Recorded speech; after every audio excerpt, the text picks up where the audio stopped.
Guys, இன்னைக்கு நம்ம இந்த கொரியன் ஸ்கூல் ட்ராமாவோட 7th எபிசோட் தான் பார்க்க போகிறோம். போன எபிசோட் கடைசியில் ஷிவுக்கும் சனாக்கும் நெருப்புனா பயம்னு தெரிஞ்சு ஹெச்எம் அவங்களோட சேர்த்து இன்னும் 4 பேரை ஒரு ரூமில் அடைச்சி புகை விட்டுறாரு. இப்போ இந்த எபிசோட் ஸ்டார்டிங்கில் சனாக்கும் நெருப்புனா பயம் இல்லை, அவளும் ஒரு ஓரமாக போய் உட்கார ஷிவுக்கு காதில் அப்படியே கொய்யின்னு சத்தம் கேட்குது. அவனும் ஒரு இடத்துல தடுமாறுறான். இவங்கெல்லாம் எங்கள் புகையிலேருந்து கஷ்டப்பட்டுட்டு இருக்க இந்த லேடி டீச்சர் இருக்காங்கல்ல, அவங்க குக்கிங் சாரையும் டேக்வாண்டோ டேனியல் சார் இருக்கார்ல, அவங்க 2 பேரையும் கூப்பிட்டுட்டு ஒரு இடத்துல வந்து நிற்கிறாங்க. அந்த ரூம்ல இருந்து ஈஸியாக அவங்க தப்பிச்சு வரக்கூடாதுன்னு இவங்களும் தடுக்கிறதுக்கு போகிறாங்க. அப்போ குக்கிங் சாரும், நம்ம ஹெச்எம் சார் சொந்த பொண்ணே இப்படி ஆபத்தில் தள்ளி விட்டுருக்காரு, அவருக்கு தான் சனாக்கு நெருப்புனா பயம் தெரியுமே, தெரிஞ்சுமே இப்படி பண்ணியிருக்காரு அப்படின்னு பேசிட்டு இருக்காங்க. சனாவும் பயந்து போய் தானே இருக்கா. சனா கிட்ட வாங், நீ பயப்படாத, உங்க அப்பா உனக்கு உண்மையான ஆபத்தை கொடுத்துருக்க மாட்டாரு, இது சும்மா புகை மட்டும்தான் வருது, கண்டிப்பா நெருப்பா இருக்காது, நம்மளுக்கு எதுவும் ஆகாது அப்படின்னு சொல்றான். சிவுக்கு இப்போ காது பரவாயில்லாம ஆயிடுச்சு. அவன் அந்த புகை எங்கேருந்து வருதுன்னு கண்டுபிடிச்சி அதை அடைக்கணும்னு நினச்சிட்டு இருக்கான். இதை பற்றி யோகா சாருமே ஹெச்எம்கிட்ட பேசுகிறாரு. எதுக்கு இப்படி பண்ண, அவங்க தான் பயப்படுவாங்களேன்னு கேட்கும்போது, அது உண்மையான நெருப்பு கிடையாது, சும்மா புகையை தான் விட்டுருக்கேன், புகை வரும்போது அது உண்மையான நெருப்பு நினச்சிப்பாங்க அப்படின்னு சொல்லிட்டு இருக்க. ஹெச்எம் நல்லதுக்கு தான் பண்ணுறாரு அப்படின்னு யோகா டீச்சருக்கு புரிஞ்சிருச்சு. இந்த பக்கம் திரும்ப பசங்கிட்ட வந்தா, இந்த சிறுமூஞ்சி இருக்கான்ல, அவன் கோட்டை வச்சு இன்னொரு பையன் கூடவே வந்திருப்பான். அந்த பையன் பேர் சோய். அவன்கிட்டையும் ஒரு கோட்டை வாங்கி 2ஐயும் கட்டி அந்த பக்கம் வீசி ஏதாவது பண்ண முடியுமான்னு பார்க்குறான். ஆனால் முடியல. சனாவும் கொஞ்சம் சரியாகிட்டு இருக்கா. ஷிவு எந்த ஓட்டையிலேருந்து நெருப்பு வருதுன்னு கண்டுபிடிச்சிட்டான். அதை அவன் கோட்டை வச்சு அடைச்சிட்டு இருக்கான். இப்போ சனா சரியாயிட்டதுனால அவளுக்கு எந்தெந்த பக்கம்லாம் போகலான்னு வழி தெரியுது. ஒரு பக்கம் வெண்டிலேட்டர் இருக்குது, அந்த வழியாக போகலாம். இன்னொரு பக்கம் ஜன்னல் இருக்குது. ஆனால் இவங்க 3rd ஃப்ளோரில் இருக்கிறதுனால ஜன்னல் வழியாகவும் வெளியே குதிக்க முடியாது. நம்ம அந்த வெண்டிலேட்டர் வழியாக தான் போகணும், அதுதான் ஒரே வழின்னு சொல்லிக்கிட்டு இருக்கா. ஆனால் வெண்டிலேட்டருக்கு வெளியில் வந்தால் அங்கே 3 டீச்சர்ஸ் நிற்கிறாங்க. அவங்க என்ன பண்ண போகிறாங்கன்னு தெரியல. இப்போ ஷிவு புகை வர இடத்த அடைச்சதுனால இப்போ அந்த இடத்துல புகை வரல. சனா அந்த சிடுமூஞ்சிக்கிட்ட, நம்ம எல்லாரும் சேர்ந்து ஏதாவது பண்ணுவோம், நம்ம கண்டிப்பாக தப்பிச்சிடலாம் அப்படின்னு சொல்ல, இந்த சிடுமூஞ்சி தான் அவ கூட எங்கிட்டு சேருவான், அந்த வெண்டிலேட்டர் வழியாக போயிடலான்னு சொன்னாலும் அதெல்லாம் முடியாது, நான் என்னோட வழியில தான் போவேன், நம்ம எத்தனாவது போகிறோமோ அதை பொறுத்து தான் மார்க் கிடைக்கும் அப்படின்னு சொல்லிக்கிட்டு இருக்கான். இவங்க சரி இவங்கிட்ட ஒன்றும் செய்ய முடியாது அப்படின்னு சொல்லிட்டு இவங்களுக்குள்ள பிளான் பண்ணுறாங்க. யாரெல்லாம் யார் வெண்டிலேட்டர் வழியாக உள்ளே போகலாம் அந்த மாதிரி.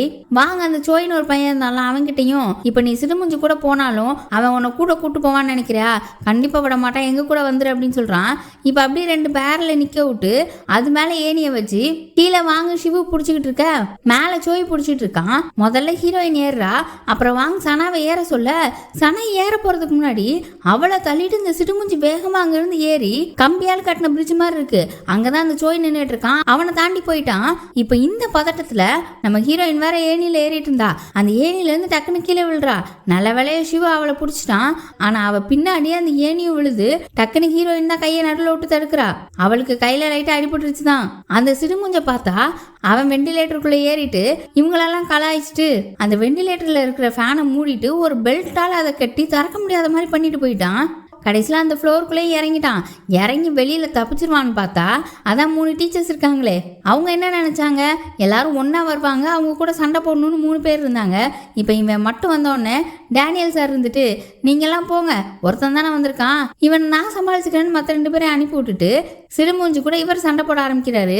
அங்கே இப்போ 5 பேர் பாக்கி இருக்காங்கல்ல, அவங்க என்னடா பண்ணேன்னு யோசிச்சுட்டு இருக்காங்க. வாங்குக்கெல்லாம் சிடுமூஞ்சி மேலே செம்ம கோவம். இப்போ ஒரு இடத்துல ஜன்னல் இருக்குன்னு சனா சொன்னால, அது வழியாக தான் போகணும். அது பார்த்தா ஒரு புகைக்கூண்டு மாதிரி வேற இருக்கு. அந்த புகைக்கூண்டுக்கு மேலே கயிறை கட்டி அது வழியாக ஒவ்வொருத்தராக ஏறுறாங்க.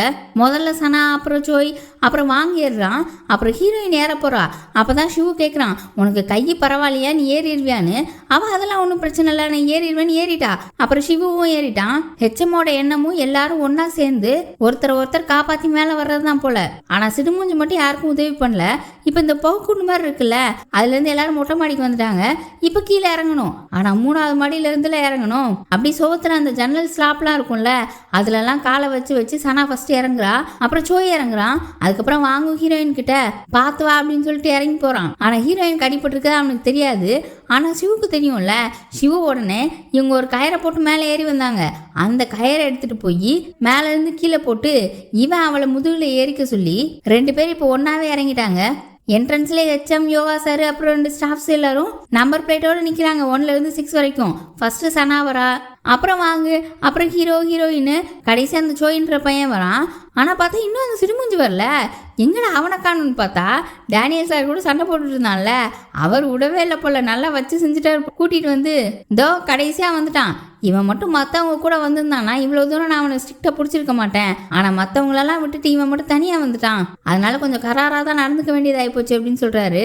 இந்த நேரத்தில் ஹெச்எம் சிடுமூஞ்சிக்கிட்ட எதுவும் சொல்லாமல் மற்றவங்க கிட்ட இந்த மாதிரி உண்மையாலே ஒரு ஆபத்தான நிலைமை வரும்போது இப்படி உங்கள் ஃப்ரெண்டை விட்டுட்டு வரலாமா? சிடுமூஞ்சி உங்கள் கூட இருக்கிற ஒரு ஆள் தானே, உங்கள் ஃப்ரெண்டு மாதிரி தானே, என்னதான் அவன் துரோகம் பண்ணாலும் உங்கள் கூட இல்லாதவன் ஆயிடாதுல்ல.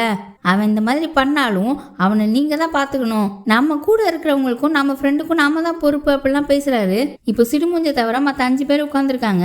சனாக்கெலாம் என்னமோ தெரியல, கொஞ்சம் கோவமாகவே இருக்கா. அந்த கோவத்தில் அங்கேருந்து எந்திரிச்சு போயிட்டா. சிவுவும் வாங்கிக்கிட்ட என்ன இருந்தாலும் சிடுமூஞ்சு நம்ம கூட உள்ளவன் தானே, ஹெச்எம் சொன்னது சரிதான், அது மட்டும் இல்லாமல் இன்னைக்கு நீ தான் என்னை ஜெயிச்சிட்ட அப்படின்னு சொல்லிட்டு போகிறான். இப்போ அப்படியே கோமாவில் இருந்தவரை காட்டுறாங்க. அவர் தான் கண்ணு முழிச்சிட்டார்ல, அவர் வாங்கோட அப்பா கிட்ட நம்ம ஹெச்எம் இருக்கார்ல, அவர் தான் இவருக்கு முன்னாடியே தெரியும்ல, நான் உயிரோடு இருக்கிறது அவனுக்கு தெரியுமான்னு கேட்குறாரு. மூரியம் அசோசியேஷனில் யாருக்குமே தெரியாது, எனக்கும் பிரசிடெண்ட்டுக்கும் மட்டும்தான் தெரியும் அப்படின்னு வாங்கோட அப்பாவும் சொல்ல, இப்போ அவன் என்ன பண்ணிட்டு இருக்கான்னு கேட்கும்போது மூரியம் ஸ்கூல் வச்சிருக்கிறதாகவும் நிறைய பசங்களை ட்ரெயின் பண்ணுறதாகவும் சொல்ல, இவர் ஸ்கூலா அப்படின்னு ஷாக் ஆகுறாரு. அதோட மட்டும் வாங்கோட அப்பா முடிக்காம இந்த கோமால இருந்தார்ல, அவரை முன்னாடி அட்டாக் பண்ணாங்கல்ல, அது ஹெச்எம்ன்ற மாதிரி தான் பேசுறாரு. அப்படியே கோமால இருந்தவரும் ஒரு விஷயத்தை யோசிச்சு பார்க்குறாரு. இந்த மூரியம் அசோசியேஷன் சொல்றாங்கல்ல, அதுல ஒரு பிரசிடென்ட் இருப்பாரு, அவர் கூட இந்த கோமால இருந்தவர் முன்னாடி பேசியிருக்காரு. இந்த சங்குன்னு சொல்றாங்கல்ல, அது ஏதோ நல்லவங்க கையில கிடைச்சா நல்லது, கெட்டவங்க கையில கிடைச்சா இந்த உலகத்துக்கே ஆபத்துன்னு சொல்றாங்கல்ல, அதுக்கு ஏதோ 3 சாவி இருக்கான், அந்த சாவியை இவர் தான் பாதுகாக்கணும்னு சொல்றாரு. அதே நேரம் இந்த ஹெச்எம் ஒரு விஷயத்தை யோசிச்சு பார்க்குறாரு. இந்த ஹெச்எம் மார்ஷியல் ஆர்ட்ஸ் ப்ராக்டிஸ் பண்ணிட்டு இருந்தப்போ ஒருத்தங்க வந்து இந்த மூரியம் அசோசியேஷனுக்கு அடுத்த வாரிசா ஜெய்யூன்னு அனௌன்ஸ் பண்ணிட்டாங்க, அது மட்டும் இல்லாமல் நீ விருப்பப்பட்ட பொண்ணும் அவன் கூட போயிட்டா அப்படின்னு சொல்றாரு. அந்த ஜெய்யூன்னா வேற யாரும் இல்லை, இந்த கோமால இருந்தார்ல அவர் தான். அந்த கோமால இருந்தவர் ஹெச்எம் எல்லாம் ஒரே இடத்துல தானே இருந்திருக்காங்க. இப்போ அடுத்த நாள் ஹெச்எம் சிவுவையும் வாங்கி கூப்பிட்டு எக்ஸாம் முடிச்சதுனால இனிமேல் உங்களுக்கு மென்டர்ஸ்லாம் தேவையில்ல, நீங்கள் இப்போ போய் சாப்பிட போங்கன்னு சொல்ல, வாங்க இருந்துட்டு அதை கேட்காம இல்லை எனக்கு இன்னும் கொஞ்சம் ட்ரைனிங் தேவை, அதனால எனக்கு கொஞ்ச நாளைக்கு ஹீரோயினை மென்டரா வைங்களேன், நானும் நிறைய கற்றுப்பேன் அப்படின்னு சொல்ல, ஹெச்எம் ஒன்று அது எப்படிப்பா ஒரே கிளாஸில் படிக்கிறவங்கள மென்டர் ஆக்க முடியும் அப்படின்றாரு. அதாவது இவங்க 2 பேரும் இப்போ அட்வான்ஸ் கிளாஸ்க்கு மாற்றிட்டாங்க. இன்ட்ரோடக்டரி கிளாஸில் தானே இருந்தாங்க, இனிமேல் இவங்க பாத்ரூம்லாம் கழுவ தேவையில்ல, அட்வான்ஸ் கிளாஸில் என்னெல்லாம் கற்றுப்பாங்களோ அதையும் கற்றுப்பாங்க. இப்போ அப்படி மார்க்லாம் வந்துடுச்சு, யார் யார் பிகினர் கிளாஸு யார் யார் அட்வான்ஸ் கிளாஸு எல்லாம் ஒட்டியிருக்காங்க. அந்த சோயின்னு ஒரு பையன் இருந்தான்ல, அந்த 6 பேர் கூட அவனை பிகினர் கிளாஸில் போட்டிருக்காங்க. அவனுக்கு நான் ஒரே வருத்தம், இதில் வர இவங்க 6 பேர் இப்படிலாம் தப்பிச்சு வந்தது நிறைய பேருக்கு தெரியாது. அந்த சோயின்ற பையனும் நீங்களாம் நல்லா தூங்கிட்டு இருந்தீங்க, நாங்களாம் எவ்வளோ கஷ்டப்பட்டோம் தெரியுமா, நெருப்புக்குள்ளே போட்டு அதுலேருந்து நாங்கள் தப்பிச்சு வந்தோம், நீங்கள் நல்லா நிம்மதியாக தூங்கிட்டு இருந்தீங்க அப்படின்னு சொல்கிறான். அப்புறம் அப்படியே அந்த சிடுமுஞ்சி என்ன பண்ணுறான்னு யோசிச்சவன் அவனை போய் சாப்பிட கூப்பிட்டா அவன் செம்மக்காண்டில் இருப்பான் போல, நீ உன் வேலையை பார்த்துட்டு போடா அப்படின்னு அந்த கோவத்தெல்லாம் பக்கத்தில் இருந்த கம்பு மேலே காட்டிட்டு இருக்கான். இப்போ திரும்ப அப்படியே எல்லாரும் கிளாஸ்க்கு வந்துட்டாங்க. டேக்வாண்டோ கிளாஸ் தான் இப்போ நடக்க போகுது. இப்போ வாங்க ஹீரோயின் எல்லாரும் ஒரே கிளாஸ் தானே. அவன் ஹீரோயின் கிட்ட நீ எனக்கு கொஞ்ச நாளைக்கு மென்டர் ஆகிறேன், அப்போதான் நான் நல்லா படிப்பேன் அப்படின்னு சொல்ல, பக்கத்தில் இருந்த சனா அப்போ நான் உனக்கு ஒழுங்காக சொல்லிக் கொடுக்கலையா அப்படின்னு கேட்டுட்டு இருக்க. இதெல்லாம் சிவு பார்த்து சிரிச்சுட்டே இருக்கான். அப்புறம் தான் ஹீரோயினுக்கு அடிபட்டது இவனுக்கு ஞாபகம் வருது. அந்த சார்கிட்டையும் இவ கையில் அடிபட்டிருக்குன்னு சொல்ல, அவர் உடனே செக் பண்ணி பார்த்துட்டு இவளால் ப்ராக்டிஸ் பண்ண முடியாதுன்னு நீ போய் ஃபர்ஸ்ட் எய்ட் பண்ணிக்கோ அப்படின்னு சொல்ல, அவள் போக மாட்றா. அப்புறம் சிவுக்கிட்டேயே நீ அவளை கூட்டிகிட்டு போன்னு சொல்லிடுறாரு. உடனே 2 பேரும் அங்கே ஃபர்ஸ்ட் எய்ட் கிட்டலாம் எடுத்து மருந்து போடலான்னு பார்க்குறாங்க. ஆனால் ஹீரோயின் ரொம்ப பண்ணுறா, எனக்கு நீலாம் போட வேண்டாம், நான் கிளாஸ் முடிஞ்சதுக்கப்புறம் சனா கிட்ட போட சொல்லிக்கிறேன், இல்லை வேறு யாராவது எனக்கு போட்டு விடுவாங்கன்னு சொல்ல, நானும் உனக்கு போட்டு விட போகிறேன்னு சொல்லலையே அப்படின்னு சொல்லிட்டு அவன் அங்கிட்டு போய் உட்காந்துக்கிட்டான். அப்புறம் கிளாஸை கட்டடிச்சு தான் கட்டடிச்சிட்டோம், கொஞ்ச நேரம் வெளியில் காத்தோட்டமாக பேசிட்டு போவோன்னு 2 பேர் தோட்டத்து வெளியே நடந்து போய்கிட்டு இருக்காங்க. அப்போ சிவு அவனை பற்றிலாம் சொல்கிறான். அவனுக்குலாம் ரொம்ப கோவம் வருமா. இப்போ ஒரு பாட்டு நல்லா வரலாம், அந்த கோவத்தை இவனோட மேனேஜர் அப்புறம் கூட இருப்பாங்களா அந்த பசங்க மேலெல்லாம் காட்டுவானாம். இதெல்லாம் கேட்டுட்டு இருந்த ஹீரோயின் சரி அதெல்லாம் இருக்கட்டும், இப்போ இங்கே வந்து எவ்வளோ நாள் ஆகுது, இப்போ நிறைய பாட்டு எழுதியிருப்பல அப்படின்னு கேட்குறா. அப்புறம் தான் அவனுக்கும் அந்த ஐடியாவே வருது. அப்புறம் இவ கதையை சொல்கிறா, இவளுக்கு காலேஜ் படிக்கணும்லாம் ஆசை, ஆனால் மற்ற இடத்துல நிறைய ஃபீஸ் இருக்கும்ல, இவன் மட்டும்தான் வேலைக்கு போகிறா. அப்புறம் தான் இங்கே வந்ததாகவும் இது அவள் அப்பாவுக்கு தெரியாதுன்றதையும் சொல்கிறா. அவங்க அப்பாவுக்கு மூரியம் ஸ்கூலே பிடிக்கலன்ற விஷயமே அவளுக்கு தெரியுது, ஆனால் என்ன காரணம்னு தான் தெரியல. அப்புறம் அந்த பக்கம் கிளாஸ் முடிஞ்சு வாங்கும் சனாவும் வெளியில பேசிட்டு வராங்க. அப்போ சனா கேட்குறா என்ன ஆசையை உன் ஏரியாவில் நிறைவேற்ற போறா அப்படின்னு சொல்லி கேட்க, இவகிட்ட சொல்ல மாட்டான்னு பார்த்தா சொல்லிட்டான், நான் அவகிட்ட டேட்டுக்கு வர சொன்னேன், ஆனால் அது சும்மா விளையாட்டுக்கு தான், ஒரு படத்தை பார்த்துட்டு அப்படி ஏதாவது சாப்பிட்டு வந்தா அதுவே ஒரு நல்ல டேட்டு தானே அப்படின்னு சொல்லிட்டு இருக்கான். இந்த இடத்துல சனாக்கு லைட்டாக ஏதோ ஜெல்ல செட்டி பார்க்குற மாதிரி இருக்கு. அப்புறம் திரும்ப ரூமுக்கு போய் ஹீரோயினுக்கு இவன் தான் லைட்டாக கட்டு போட்டு விடுறா. ஹீரோயின் இப்போ எங்கேயோ கிளம்பி போறா. எங்கடா போறான்னு பார்த்தா ஏற்கனவே அவள் வேலையை விட்டு போயிட்டால, இப்போ புது வேலை தேட போறாளாம். பாதி வழியில் அவளை பார்த்தா வாங்கும், என் அப்பா கிட்ட உனக்கு வேலை வாங்கி தரேன்னு சொல்ல பார்க்குறான். ஆனால் இவ வேணான்ட்டா. அப்புறம் அவகிட்ட டேட்டு விஷயத்தை பற்றி பேசலான்னு வரான். ஆனால் அவளும் நீ என்ன இன்னைக்கு வித்தியாசமாக நடந்துக்கிற அப்படின்ற மாதிரி கேட்க அவனுக்கு என்ன சொல்கிறதுனே தெரியல. அவனுக்கும் புரியுதுல்ல இவளுக்கு நம்மளை பிடிக்கல, சிவுவை தான் பிடிச்சிருக்குன்னு.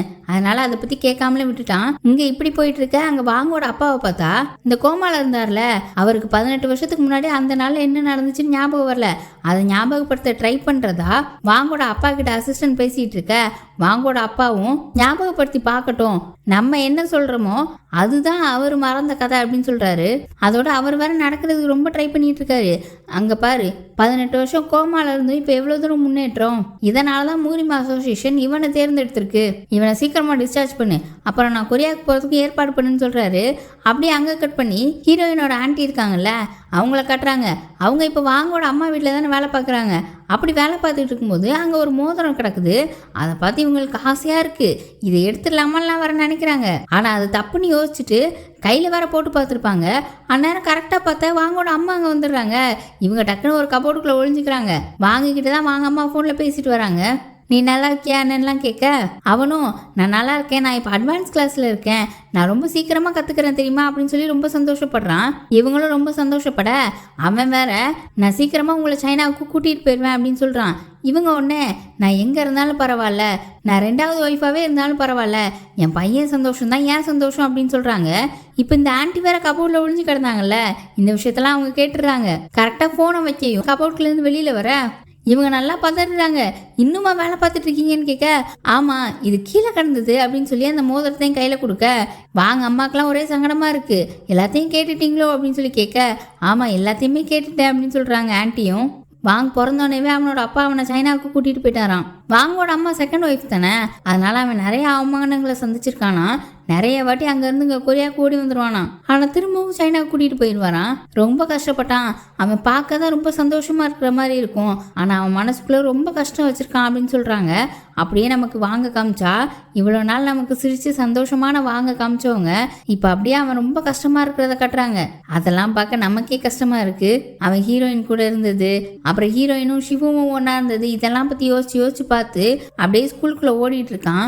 அவனால தாங்கவே முடியல, ரொம்ப கஷ்டமா இருக்கு. அப்புறம் அப்படியே திரும்ப உள்ள வந்தா சனா எப்பவும் போல அந்த பியானோ வாசிக்கலான்னு போறா. ஆனா இவன் பியானோ வாசிக்க போறியா, அதெல்லாம் வேணாம், சரக்கு ஏதாவது இருக்கா அப்படின்னு கேட்டு இப்போ 2 பேரும் அந்த பார்ட்டி நடந்துச்சுல ஒரு ரூமு, இவங்கள கூட அடைச்சி போட்டாங்களே அந்த ரூம்ல உட்காந்து சரக்கு அடிச்சிட்டு இருக்காங்க. நம்ம சிவு வந்து அந்த பியானோ வாசிக்கிற சத்தத்துல தானே நல்லா தூங்குறான். இப்போ வாங்கிக்கு என்னன்னா இப்போ கண்டிப்பாக சிவுக்கு தூக்கம் வந்திருக்காது, அதான் பியானோ சத்தம் கேட்கலையே அப்படின்னு சொல்ல உடனே சனாவும் சரி சரி நான் ஒரு 5 நிமிஷம் வாசிச்சுட்டு வந்துடுறேன்னு சொல்லி பார்க்குறா. ஆனால் வாங்கு அதெல்லாம் வேணாம் உட்காருன்னு சொல்லிடுறான். சனாக்கு வாங்க ரொம்ப வருத்தமாக இருக்கான்றது புரியுது. அதுக்கப்புறம் வாங்க சனா கிட்ட உனக்கு தான் ஷிவுவை ரொம்ப பிடிக்கும்ல, நீ அவனை அப்படின்னு சொல்ல வரான். ஆனால் இவ இருந்துட்டு ஆஹா எனக்கு ஒரு பையனால அவனை பிடிக்காது, நான் ஒரு ஃபேன் அவ்வளோதான். நம்ம ஒரு சிலருக்கு நிறைய பண்ணணும்னு ஆசைப்படுவோம், அவங்க கூட நிறைய டைம் ஸ்பெண்ட் பண்ணணும்னு ஆசைப்படுவோம், அந்த மாதிரி தான் அவன். ஆனால் எனக்கு அவனை ஒரு பையனாக பிடிக்காது அப்படின்னு சொல்கிறா. அதாவது எனக்கு அவனை ரொம்ப பிடிக்கும் ஆனால் நான் லவ் பண்ணலன்ற மாதிரி சொல்கிறா. அப்புறம் அப்படி ஹீரோயினை கட்டுறாங்க. அவள் வேலை தேடி வெளில போயிட்டு இருந்தால, அப்போ ஏற்கனவே ஒரு சிக்கன் கடையில் வேலை பார்த்தாலே அங்கே ஒரு ஆள் வந்து பிரச்சனை பண்ணிக்கிட்டு இருக்க. இவளும் டக்குன்னு அங்கே போகிறா. அந்த சிக்கன் கடை ஆண்டியும் திரும்ப இவளை கூப்பிட்டுக்கிட்டாங்க போல. இப்போ திரும்பவும் அந்த இடத்துல வேலை பார்க்க ஆரம்பிச்சிட்டா. அதே நேரம் சிவுவை பார்த்தா அவன்கிட்ட ஹீரோயின் சொல்லியிருந்தால நீ அப்போ நிறைய பாட்டு எழுதிருப்பியன்னு, அதை பற்றி யோசிச்சவன் பாட்டு எழுத ஆரம்பிச்சிட்டான். ஹீரோயினை நினச்சி தான் பாட்டு எழுதிக்கிட்டு இருக்கான். ஹீரோயினும் அவனை தான் நினச்சிட்டு இருக்கா. வேலை முடிஞ்சு வர வழியில் இந்த மியூசிக் எழுதுறதுக்குன்னு ஒரு நோட் இருக்கும்ல, அதை ஷிவுக்காக வாங்கிட்டு வரா. இன்னொரு பக்கம் வாங்கும் சனாவும் நல்லா சந்தோஷமாக பேசி சிரிச்சிட்டே சரக்கடிச்சிட்டு இருக்காங்க. இப்போ அப்படியே அடுத்த நாள் ஆகுது. இந்த யோகா சார் இருக்கார்ல, அவர் ஹெச்எம் கிட்ட வந்து ஒரு விஷயம் சொல்றாரு. எக்ஸாம்லாம் முடிஞ்சிருச்சுல, அதனால வாங்கோட அப்பா இந்த பசங்களுக்குலாம் ஏதோ ட்ரீட் வைக்கிறதாவும் எல்லா செலவையும் அவரே ஏத்துக்கிறதாவும் சொன்னதா சொல்றாங்க. ஹெச்எம் இனிமே வாங்க அப்பாவெல்லாம் பார்த்தது இல்ல, அவர் யாருன்னு இவருக்கு தெரியாது. அந்த சேர்மன் வாங்க யாரு தான், அவர் ஏன் மூரிம் அசோசியேஷன் நம்ம மூரிம் ஸ்கூலுக்குலாம் ஸ்பான்சர் பண்றாருலாம் கேட்க இந்த யோகா சார் அவர் தான் வெளியில இருந்து வர்ற ஸ்பான்சர்ஷிப் அப்புறம் அவங்க கிட்ட பேசுறது எல்லாத்தையுமே இவர் தான் டீல் பண்ணுவார் போல. அவர் வாங்கோட அப்பாவை பத்தி என்ன சொல்றாருன்னா, அவர் வெறும் சாதாரண பிசினஸ் மேன் மாதிரி தெரியல, அது மட்டும் இல்லாம இப்பதான் எக்ஸாம்லாம் முடிஞ்சது, நம்ம ஸ்டூடெண்ட் ஸ்டாஃப் எல்லாருமே கொஞ்சம் டயர்டா இருப்பாங்க, எல்லாருமே போயிட்டு வரட்டுமே அப்படின்னு சொல்லிட்டு சேர்மன் வாங்க உன்னை சந்திக்கணும்னு நினைக்கிறாரு அப்படின்ற விஷயத்தையும் சொல்றாரு. ஹெச்எம் அவரை பார்க்கலான்னு சொல்லிடுறாரு. ஆனா சேர்மன் வாங்கு அவர் பையனை ஸ்கூல்ல சேர்த்ததுல இருந்து வந்து பார்க்கல, அவர் ஸ்கூலுக்கு வரணும்னு நினைக்கிறாரு அப்படின்னு சொல்ல ஹெச்எம் அதெல்லாம் ஸ்ட்ரிக்டா முடியாதுன்ட்டாரு. இங்க ரூல்ஸே என்னன்னா வெளியாட்கள் வந்து இந்த ஸ்கூலுக்குள்ள வரக்கூடாது, யார் வரணும் போகணுன்றத ஹெச்எம் மட்டும் தான் முடிவு பண்ணுவாராம். இந்த விஷயம் வாங்கோட அப்பா காதுக்கும் போகுது. இவ்வளவு தூரம் ஸ்பான்சர் பண்றேன், நான் அந்த ஸ்கூலுக்குள்ளே போகக்கூடாதா? அந்த ஹெச்எம் என்னத்தை மறைச்சாலும் சரி அது கூடிய சீக்கிரமே வெளிச்சத்துக்கு வரும் அப்படின்னு சொல்லிட்டு இருக்காரு. அப்புறம் அப்படி திரும்ப ஸ்கூலில் பார்த்தா இன்னைக்கு காலையில் சாப்பாடு இந்த கறியாம். சரக்கடிச்சா அதை சாப்பிடவே முடியாது போல. நைட்டு தானே சனா நல்லா சரக்கடிச்சா, அது எப்படி இன்னைக்கும் கறி? ஒருவேளை நான் சரக்கடிச்சது என் அப்பாவுக்கு தெரியுமோ? கரெக்டாக நான் சரக்கடிக்கிறனால அவர் கறி வைக்க சொல்லிடுறாரு. ஏன் தான் இப்படி பண்ணுறாருன்னு பேசிட்டு இருக்க. அப்பா அங்கே வாங்க வந்து அவனுக்கு இது பிடிக்கலன்னு சொல்லிட்டு போகிறான். அது மட்டும் இல்லாமல் எப்பவும் ஹீரோயினை ஏரியல் தானே சொல்லுவான். இன்னைக்கு வேண்டான்னு சொல்லி ஹீரோயின் பேரை சொல்லிட்டு போகிறான். சனா ஒன்னே அது என்ன எப்பவும் ஏரியல்னு பின்னாடியே சுற்றுவான், இன்னைக்கு வித்தியாசமாக பேசுகிறானேன்னு சொல்ல எனக்கும் ஏரியல்னு சொல்கிறது பிடிக்கல, அவன் என் பேரை சொல்லியே கூப்பிட்டோன்னு ஹீரோயின் சொல்கிறா. ஆனால் அவன் மனசு கஷ்டத்தில் தான் இப்படி பேசுகிறான்றது அவங்களுக்கு புரியல. அப்புறம் அப்படி வாங்கி சாப்பிட்டுட்டு ரூமுக்கு போகிறான். சிவு நைட்டில் உட்காந்து பாட்டு எழுதிட்டு இருந்தான்ல, அதை பார்த்துட்டு இருக்க அப்போதான் சிவு எந்திக்கவே செய்கிறான். நைட் இவன் சரியாகவே தூங்கலை போல. ஏன் நீ சரியாக தூங்கலைன்னா பியானோ கேர்ள் ஏன் கூட இருந்தா அதனால தான் உனக்கு தூக்கம் வரலன்னு சொல்ல யாரு ஹீரோயினான்னு சிவு ஷாக்கா கேட்குறான். அவன் இல்லை அப்படின்னு கத்த, ஏன்டா கத்துற, காது வலிக்குது அப்படின்னு சொல்லிக்கிட்டு இருக்க, வாங்க உடனே உனக்கு இன்னும் காது வலி இருக்குதா அப்படின்னு கேட்குறான்.